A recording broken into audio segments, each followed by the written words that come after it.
IRS is not calling you. It's a scam. The IRS is old-fashioned.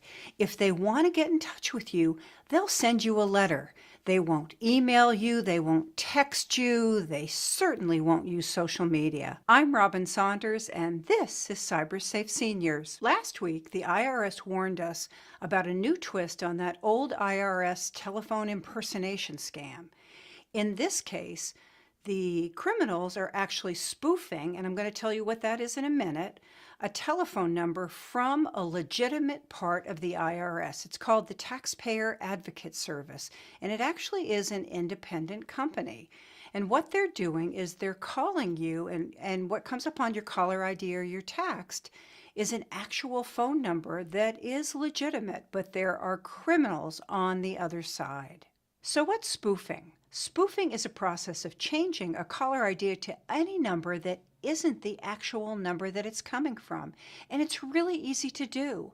If you look on the internet, there are applications, there are services that will provide this to you. These spoofed phone calls are exactly like the other IRS impersonation phone scams. Sometimes it will be like a robocall and it'll ask you to call back. And if in fact you do, they'll start asking you all kinds of personal information. The scammers use all kinds of ways to entice you. Some will say that you actually owe money to the IRS, and if you don't pay up immediately, they're going to call the police. And these people are so crafty that what will happen is that you'll hang up, and the next thing that you'll get is another fake phone call that will seem like it's coming from your local law enforcement agency.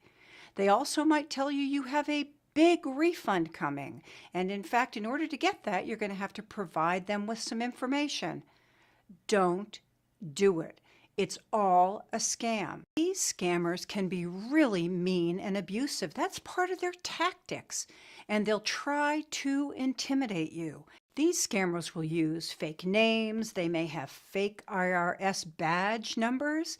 They may even have the last 4 digits of your Social Security number. They can have any information that they can find on the internet.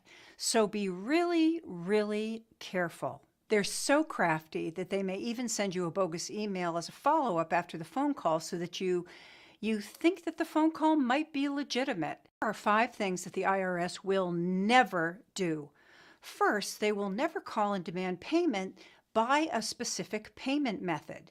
They won't ask you to give them a debit card. They won't ask you to go and get gift cards. They won't ask you to wire money. Second, they will never threaten to have law enforcement come and arrest you for not paying. Third, they will never demand payment without giving you a chance to dispute it. Fourth, they will never ask for credit or debit card numbers over the telephone. And fifth, they will never call to tell you you have an unexpected refund. These tax swindles are sophisticated, relentless, and ever-evolving. So don't let your guard down. Don't be swindled by these spoofed IRS calls. And remember, the IRS will definitely not call you the day after tax day to tell you any of these things.